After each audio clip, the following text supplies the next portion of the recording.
I'm sure everybody here has a fertility story to share. And the first one I thought of was one that I experienced very recently at a friend's home. She was having fun with her husband and her best friend. I was at the table, and she was actually celebrating the birthday of her twins. She was 50, and this was a big deal because it took several years before these beautiful children came about. But her friend, her best friend who was single, was sitting there, and her husband, the husband of the father of the twins, turned and said, "The problem we are having now with you is you're thwarting Jamaica's development." Because she's single, she's childless. And then she said, "Listen, I've looked after my siblings, I've looked after my parents, I made a personal sacrifice. It was my choice. How comes all of a sudden I am anti-development?" And she got angry, and I was surprised. But the story is fertility matters. The two hashtags today, power of choice. Hashtag power of choice, hashtag fertility matters, made me think of two more scenarios. I thought of my colleague who is a member of a community committee. And he said to me, he's a police officer, and he said to me, "I have 6. This is after the meeting, and we were just socializing. "I have 6 children. But I never chose to have them." Right, huh? He said, "I told all 6 different women that I am not a condom user. They chose to have the children." So somehow he thought that absolved him of his responsibility to be a father and the associated.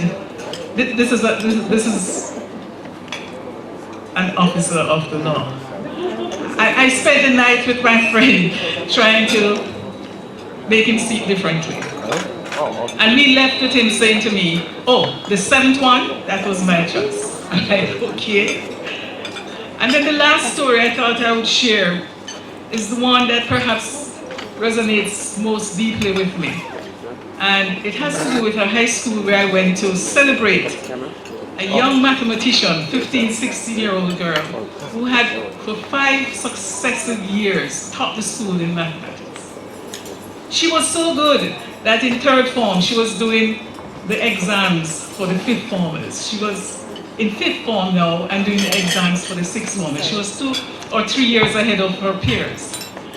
And as I went to congratulate her, I saw somebody running towards us, and I worked out that this must be her mom, who was about early 30s. And she came up and she took me away from her daughter, and she said, "She is one of 10. And I said, "Okay, they're all geniuses, right?" She said, "No, my problem is she hardly has food to eat in the days. And I'm hoping that she will hurry and start working to look after the other 9. So I said, "What about the fathers?" She said, "But you know how that go already in Jamaica." I said, No. She said, "Well, put it this way. One tried to help, and then he started having problems. And so I tried another, and I tried another. And now I'm 10. I said, "And you stop family planning and all that?" She said, "Well, but how am I going to get money to buy the condom? Or the contraceptive. How am I," female condoms. "How am I going to go and even get to the place?" I said, "What?" And suddenly it occurred to me, just like the SWAP report has made me even more aware, that reproductive rights extend so much further than the business of contraception.